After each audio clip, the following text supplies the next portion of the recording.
महाराज जी के आज के विशेषांक में रक्षा सूत्र परिवार के सभी सदस्यों का हार्दिक स्वागत है।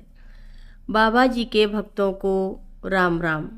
महाराज जी के आसपास कई विसंगतियां हैं। उनमें से समय का सवाल भी कम बड़ा नहीं है। समय निर्धारण ही सब कुछ है। संक्रमिकता महाराज जी की लीला का एक बड़ा तत्व है। महाराज जी के भक्त अक्सर ये कहानियाँ एक दूसरे को सुनाया करते थे। ये अक्सर प्रकट करती हैं कि कैसे महाराज जी का समय उपयोग करते हैं। उदाहरण के लिए जब दो भक्त इस तरह से मिलते हैं तो उन्होंने करने का इरादा किया होता है वह बदल जाता है। ये बैठकें एक विशेष स्थान पर 1 या 2 मिनट की छोटी छोटी समाविधियों के भीतर और कभी कभी सिर्फ 1 या 2 सेकंड की होती हैं। अक्सर महाराज जी आपको देर करवा देते हैं या तय समय से पहले पहुंचा देते हैं। भक्तों के दैनिक जीवन में इसके बारे में कई कहानियां हैं। ये कहानियां शायद ही कभी महाराज जी की लीला की किताबों में छपें, क्योंकि उन्होंने हर एक को व्यक्तिगत तौर पर छुआ था। ठीक समय पर होना बहुत ही अजीब है। मुझे समय को संभालने के लिए महाराज जी पर भरोसा करने की आदत हो गई है। अब मेरा इससे निपटने का तरीका पहले की तुलना में जब मैं छोटा था बिल्कुल अलग है। महाराज जी के श्रेष्ठ समय निर्धारण की बहुत सारी कहानियाँ हैं।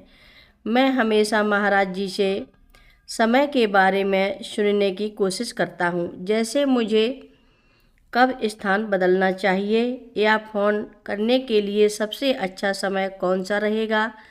मैं हमेशा सही निशाना लगाने में हिट हूँ। मिलने के इंतज़ार में रहता हूँ महाराज जी से।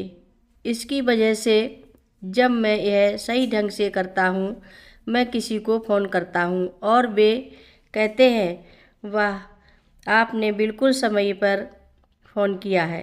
फिर ऐसे समय भी हैं कि मैंने एक व्यक्ति को दर्जनों बार फ़ोन करने की कोशिश की और कोई जवाब नहीं आया। इसका श्रेय भी मैं महाराज जी को देता हूँ। महाराज जी नहीं चाहते कि मैं उस व्यक्ति से बात करूँ। फिर कुछ समय बाद मुझे एहसास होता है कि अच्छा ही हुआ कि एक या अन्य कारण से मैंने उस व्यक्ति से बात नहीं की। महाराज जी के समय निर्धारण का उल्लेख उनकी लीलाओं की कहानियों में है। एक आदमी जो अपना फ्रूट बेचने के लिए आश्रम से निकलना चाहता था, केवल महाराज जी की वजह से उसे देर हो जाती है। उसे बाद में पता चलता है कि अगर वह बाज़ार में फल ले जाता उसे पैसों का बहुत भारी नुकसान होता, लेकिन क्योंकि महाराज जी की वजह से उसे जाने में देर हो गई, वह एक अलग बाज़ार में मुनाफा कमा पाया। एक दंपत्ति जो ट्रेन पकड़ने जा रहा था, महाराज जी ने उसे देर करवा दी और उसकी ट्रेन छूट गई। बाद में उसे पता चलता है कि जिस विशेष रेलगाड़ी में वह जाने वाला था उसकी दुर्घटना हो गई और उसमें कई लोगों की मौत भी हो गई। उदाहरण के लिए जब वे महाराज जी को ट्रेन के पास लेकर आ रहे थे, महाराज जी ने उन्हें इतना दौड़ाया और फिर उन्हें एक लंबे समय स्टेशन पर इंतज़ार करना पड़ा। कभी कभी महाराज जी अचानक उस रिक्शा को जिस पर महाराज जी सवार होते थे, सड़क की एक तरफ किसी आदमी को दर्शन देने के लिए उसके घर ले जाते थे।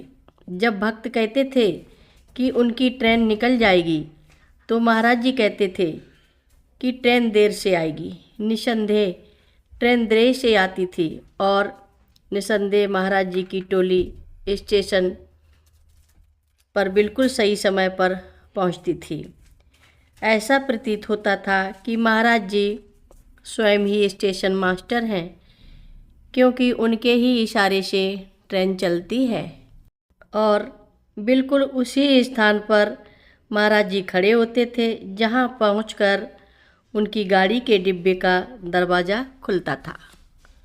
हर रोज़ महाराज जी की कथाएं सुनने के लिए सभी भक्तों का धन्यवाद। सभी भक्त रक्षा सूत्र चैनल को सब्सक्राइब करें, शेयर करें, लाइक करें, घंटी बजाना ना भूलें। कमेंट बॉक्स में लिख भेजें जय नीव करोरी बाबा जी महाराज। सभी भक्त मिलकर बोलो नीव करोरी बाबा जी महाराज की जय जय बोलो, सिद्धि माता की जय जय बोलो, जय श्री राम बोलो।